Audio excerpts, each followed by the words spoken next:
for all their efforts. Of course, the Prime Minister, without Prime Minister, nothing would have happened. But Mr. Rahman Malik, he has played a very important role, and he has done.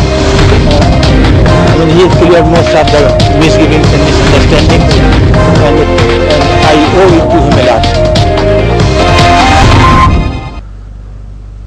Programme میں خوش آمدید ناظرین. آج کے دن کی سب سے بڑی خبر پاکستان کے ایٹمی سائنسدان اے کیو خان صاحب جو نظر بند تھے, آج عدالت نے ان کی نظر بندی ختم کر دی اور کہا کہ وہ آزاد شہری ہیں. بہت بڑا فیصلہ ہے اور ایسا فیصلہ ہے کہ جس سے متعلق خبریں نہ صرف پاکستان میں چل رہی ہیں بلکہ بین الاقوامی طور پہ بھی یہ ہیڈ لائن گریبنگ ایونٹ بن چکا ہے. یقین اے کیو خان صاحب کے چاہنے والوں کے گھروں میں اور ان کے دلوں میں شادیانے بج رہے ہوں گے. پاکستان کے لیے بہرحال جو سوالات ہیں اس کو ہمیں سنجیدگی سے ڈیبیٹ کرنے کی ضرورت ہے. یہ بھی دیکھنے کی ضرورت ہے کہ اس وقت نظر بندی کا خاتمہ, اس سے اے کیو خان صاحب کا تو کیس یقیناً پروو ہو گیا جو انہوں نے ہمیشہ سے پلیڈ کیا تھا کہ ان کی نظر بندی غیر آئینی ہے, غیر قانونی ہے. لیکن جن حالات میں ان کو نظر بند کیا گیا تھا, کیا وہ حالات تبدیل ہو گئے ہیں؟ پاکستان کو کس قسم کے چیلنجز کا سامنا ہو سکتا ہے؟ ہم نے ایک پینل ترتیب دیا ہے اور ہمیں بڑی خوشی ہے کہ نوابزادہ ملک اماد خان صاحب جو minister of state foreign affairs ہمارے ساتھ موجود ہیں. آپ کا بہت شکریہ, آپ نے ہمیں جوائن کیا. ان کے برابر میں ڈاکٹر سید رفعت حسین جو defence and strategic studies Kabul university کے ڈپارٹمنٹ کو ہیڈ کر رہے ہیں. ڈاکٹر صاحب آپ کا بہت شکریہ. ڈاکٹر اے ایچ نیر صاحب جو former he was associated with the physics department کے QAU اور آج کل ہے research fellow sustainable development policy institute, اور اے کیو خان صاحب کے معاملے کو بہت قریب سے دیکھ رہے ہیں بہت عرصے سے. نویر صاحب آپ کا بہت شکریہ. Let me go straight to the point. Imad صاحب, ہم نے ابھی شروع میں دکھایا اے کیو خان صاحب نے جو 50 منٹ میں عملی طور پر 3 پریس کانفرنسز کی, اس میں انہوں نے بار بار اس بات کا اعادہ کیا کہ صدر آصف علی زرداری کی منشا اور معاونت کے بغیر یہ معاملہ طے نہیں ہو پا رہا تھا. تو میں یہ جاننا چاہوں گا کہ یہ تو پھر ایک ایڈمنسٹریٹو ڈیسیژن ہوا جس کے اوپر کورٹ نے وہ ورڈکٹ دیا جو آج ہمارے سامنے آیا. جی دیکھیں, جو ڈاکٹر صاحب قدیر صاحب کی جو اسٹیٹمنٹ ہے اس میں یہ تو کی نہیں کہا گیا کہ انہوں نے انفلوئنس کیا. He said I am very grateful to them and it could not have happened without their cooperation. اس میں میں یہ کہتا ہوں کہ ایسا نہیں ہے کہ کوئی جو ورڈکٹ ہے وہ ڈکٹیٹ کیا گیا, because we believe in independence of judiciary, ایک انڈیپینڈنٹ فیصلہ ہے.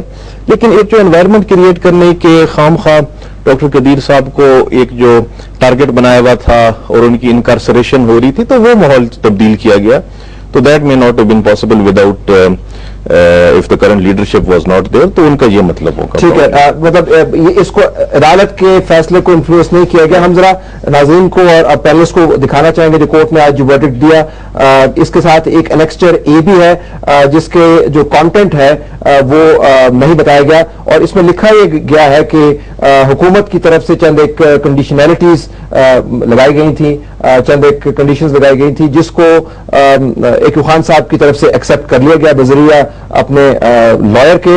اور وہ جو اگر آپ تیسرا پیراگراف کے اوپر جائیں جس کے اندر عملی طور پر which is the gist of the declaration کہ petitioner is declared a free citizen and writ petition is disposed of in accordance with annexure 1, contents of which shall not be issued to the press or made public in any manner as requested by both the sides. یعنی کن حالات کے اندر یہ معاملات آپس میں طے پہ ڈاکٹر رفعت صاحب, اس کا ہمیں کبھی علم نہیں ہوگا. آپ کا کیا خیال ہے کہ ایک میوچل انڈرسٹینڈنگ کا اظہار ہوتا ہے اس سے, یا ایک جوڈیشل ورڈکٹ ہے اور ہمیں اسی اسپرٹ میں لینا چاہیے؟ میرا خیال ہے کہ جو اے کیو خان صاحب کی اسٹیٹمنٹ ابھی آپ نے دکھائی جس میں انہوں نے کہا کہ پرائم منسٹر رحمان ملک کا انہوں نے خاص طور پہ ذکر کیا کہ ان کی معاونت کے بغیر یہ معاملہ طے نہیں پاتا.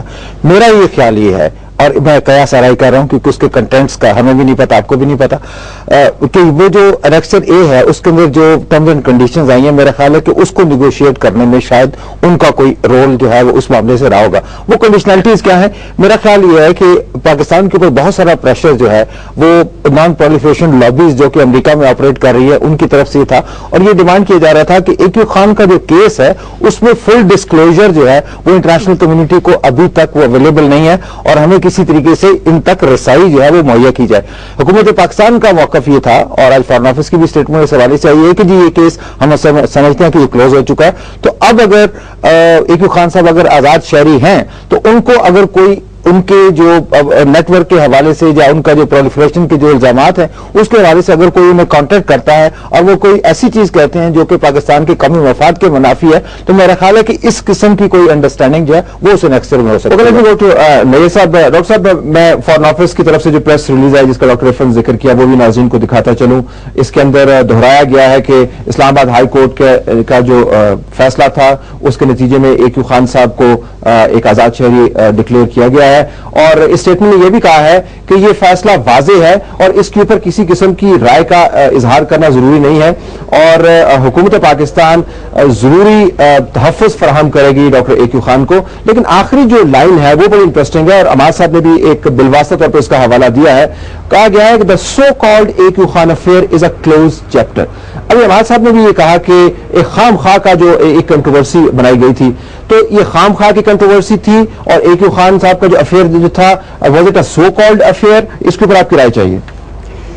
جی، میرا نہیں خیال کہ یہ کوئی خام خواہ کا افیئر تھا. یہ تو دنیا میں ثابت ہو گیا.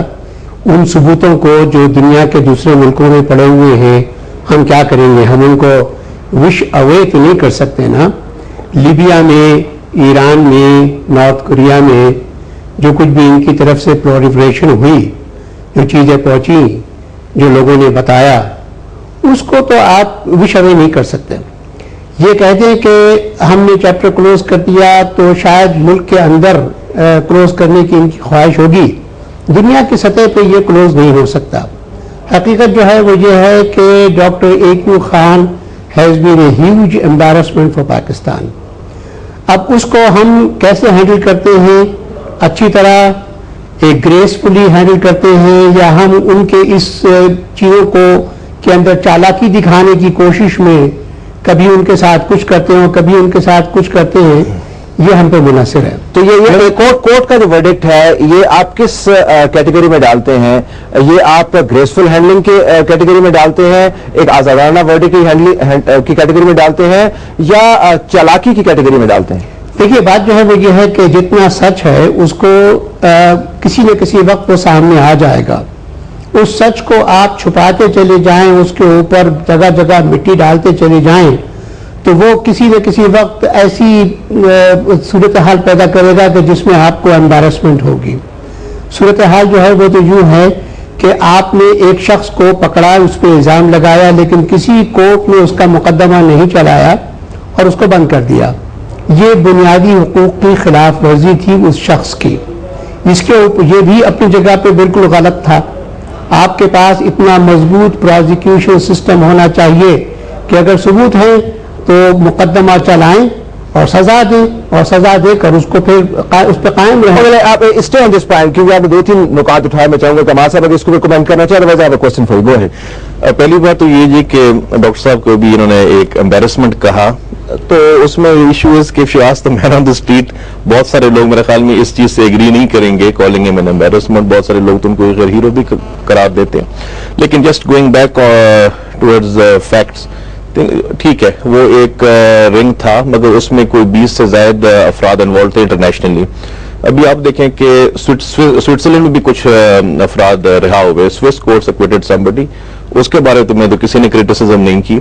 تو ابھی ایک ہمارا انٹرنل میٹر ہے، اور ابھی جو ہے ٹھیک ہے اس وقت کوئی ریلیونس اگر تھی بھی، تو ابھی جب doctor Qadeer is not occupying any official position, جب ان کا واسطہ نہیں ہے کسی اتھارٹی میں، وہ ہے نہیں، اور مور اوور پچھلے چند سالوں میں جو نئے رولز بنے، اپنا وہ ایکسپورٹ کنٹرول پہ ایک ایکٹ بنا ہے، پھر آپ نے نیوکلیئر کمانڈ اتھارٹی بنائی ہے، اور جو سول سائڈ پہ جو نیوکلیئر چیزیں ہیں ان کے بارے میں وہ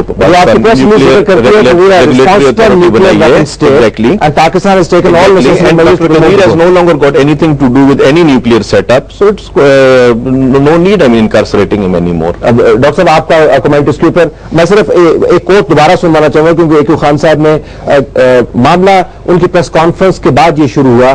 اگر صرف کورٹ کے ورڈکٹ تک یہ بات محدود رہتی تو شاید ہم یہ مدعا نہیں اٹھا رہے ہوتے، لیکن انہوں نے 3 مرتبہ ذکر کیا پریزیڈنٹ آصف زرداری کی انٹروینشن کا اور رحمان ملک صاحب کی انٹروینشن کا. ایک کوٹ ہم آپ کو اور سنواتے ہیں.